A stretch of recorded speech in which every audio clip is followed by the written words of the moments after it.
Get up. It's a Moody morning. It's a Moody morning. It's a Moody morning. It's a Moody morning. It's a Moody morning. It's a Moody morning.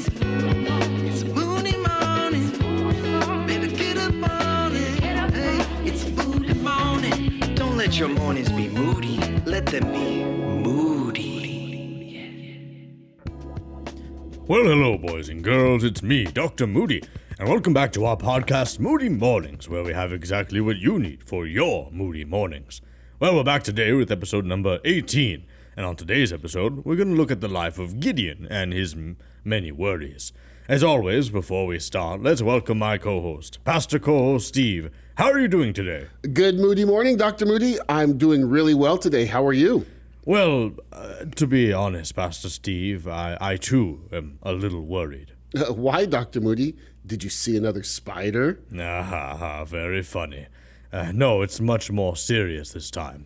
I just received a piece of mail. Like an email? No, like the Pony Express, like neither snow nor rain nor heat nor gloom of night stays these courses from their swift completion of their appointed rounds. Dr. Moody, I don't think the kids know anything about that. You are really, really old.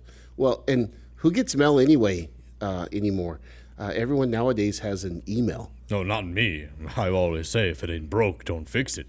Oh, okay. Well, anyways, what was it that you received that has you so worried? Well, Pastor Steve, I received a letter from a very prestigious school, and they asked me to come and share about my illustrious career in the field of science. Wow, Dr. Moody, that is amazing. A prestigious school? Wait, would this be like an Ivy League school? Well, of course it's an Ivy school. That's what has me so worried. Everyone there is... they're so educated. Well, what exactly did the letter say? Well, what really scared me was the opening of the letter. It said, "To the highly esteemed and respected Doctor of Creation Science, Dr. Moody." Oh, I'm so worried about speaking. I just want to go and hide. I don't feel as though I'm qualified to speak at such a prestigious place and to such educated people. Well, Dr. Moody, it's normal to be worried, but you can't let that worrying stop you from doing what you've been asked or called to do. You know what? This reminds me of a story from the Bible. Do you remember the story of Gideon? Is that the story about the man who had 300 men go to battle with him? 300 reminds me of my bowling score, by the way. Oh man, you should have seen me the other night. It was a perfect game. If only you were there. I would have loved to have been there, but I didn't get an invite. And yes, Dr. Moody, this is the story about the man who had 300 men for battle. But you know what? It didn't start out like that. Before Gideon even went to battle, the Lord spoke to him and called him a mighty man of valor. And when the Lord spoke to him, you know what he was doing? He was hiding. Hiding? Why was he hiding? I thought you said he was a mighty man of valor. Well, that's what the Lord called him, but Gideon didn't think he was that. And at this point in time in the history of the children of Israel, they were constantly being attacked, and here Gideon was hiding from their enemies. Oh, I don't remember that part of the story. Oh, that would be enough to worry for sure. Well, Gideon forgot about what the Lord thought of him. Remember? He called him a mighty man of valor. And when we begin to look at our inadequacies, Dr. Moody, rather than how God looks at us, then we for sure have reason to worry. But God took Gideon through many tests of faith before he realized that with God, he was a mighty man of valor. So what you're trying to tell me is that I need to remember who God created me to be and not worry about how I view myself and my shortcomings? Yes, Dr. Moody, that is correct. You see, God makes no mistakes in how he made us. The Bible actually tells us in Psalm chapter 139 and verse 14 that we are fearfully and wonderfully made. Oh, what's that supposed to mean, Pastor Steve? I do certainly feel fearful. Dr. Moody, that's not what it means. That doesn't mean to live in fear, because that's not what God created us to do.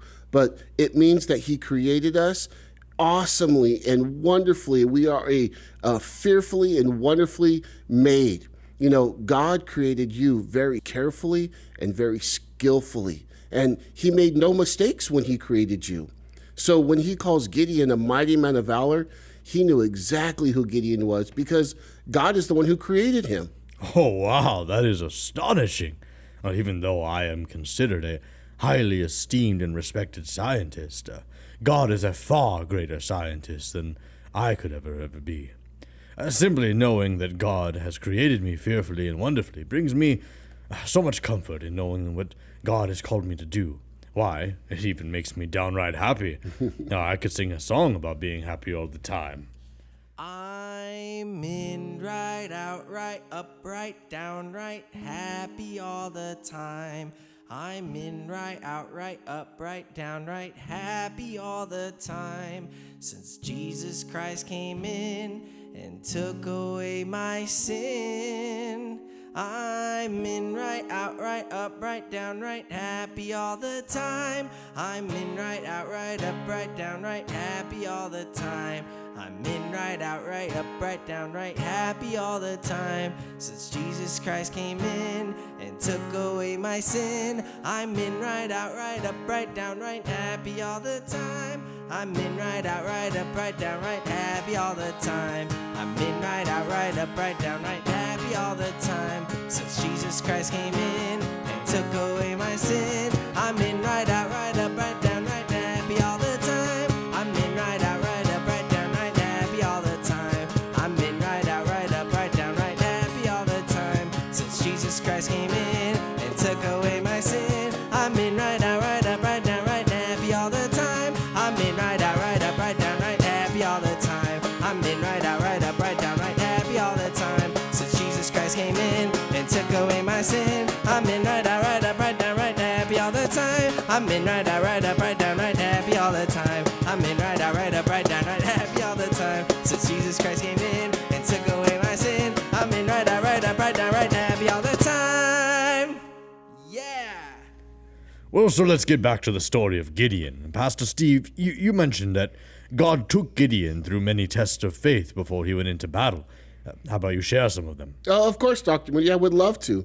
You see, after Gideon put out his fleece and asked God to show him a sign that he was the one, and God did show him, he accepted God's calling. Then came the tests of faith. Gideon had an army of about 32,000 men. Oh, 32,000? I thought it was 300. Did they get scared or something? Did they run back home? Well, actually, Dr. Moody, his army started with 32,000 men. But the Lord told Gideon that there were too many men in his army, and to tell the men if any of them were afraid to go home. Guess how many went home? 20? A little bit more. 21? A little bit more. 22? Close, Dr. Moody. 1,000. Yeah, 22,000 men left and went back home. That left Gideon with only 10,000 men. Oh, wait just 1 second. Don't you want to build an army, not break it down? Maybe the other army was just smaller and God wanted it to be a fair fight. No, Dr. Moody, that wasn't the case. The reason God did this was so that if the Israelites won, they couldn't take credit for themselves. Instead, they would have to give it to God, where it belongs. Now, there were about 135,000 men in the army of the Midianites. Oh, wait a second. 135,000? Oh, they were already outnumbered. That doesn't make any sense at all. You're right again, Dr. Moody. It makes no sense at all. To us, God knew exactly what he was doing with Gideon, just like he knows exactly what he is doing with each one of us. Now, this wasn't the only test of faith, though. With the next test, the Lord removed even more men. He went from an army of 10,000 men now down to only 300 men. Oh, well, now that just seems impossible. 300 men against 135,000? Dr. Moody, we need to remember that with God, all things are possible. God knew what he was doing when he called Gideon a mighty man of valor and when he reduced the army to 300 men. Now, that wasn't the last test of faith either. The next test came right before the battle. The Lord instructed Gideon on what he was to do. Oh, I bet they probably got their hands on every single weapon available so they could defeat the enormous army. No, Dr. Moody. As a matter of fact, each man was only given a trumpet to blow, an empty pitcher, and a torch to put inside of the pitcher. And now Gideon split the men up into 3 groups, and he placed them all around the Midianite army and instructed them on his command to blow the trumpets and to break the pitchers with the flames inside, and then to shout, "The sword of the Lord and of Gideon." Oh, wow. Oh, that must have looked like such a large army to the Midianites. They probably thought they were surrounded. That's exactly what happened, Dr. Moody. The Midianite army started fighting amongst themselves, and they began to run away. Gideon and the children of Israel had won the victory.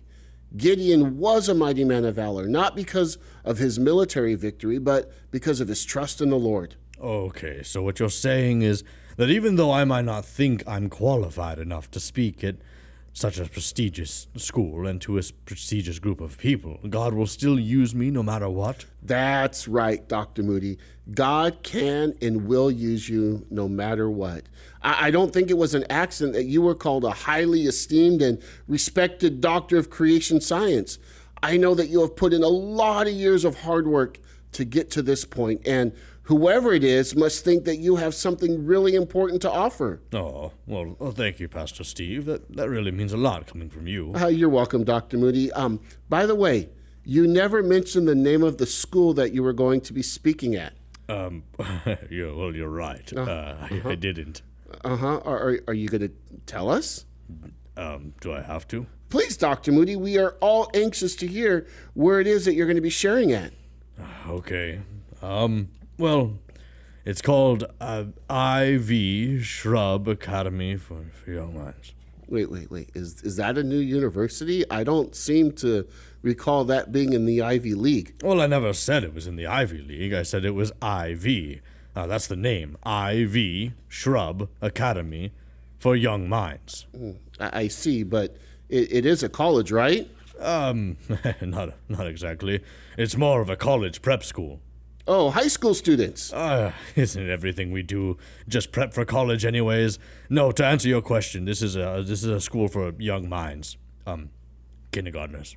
Oh, well, that's still awesome, Dr. Moody. And I'm still excited for you, and I know you're going to do great. I don't think you have anything to worry about. Oh, I certainly hope not. Kids are the harshest of critics.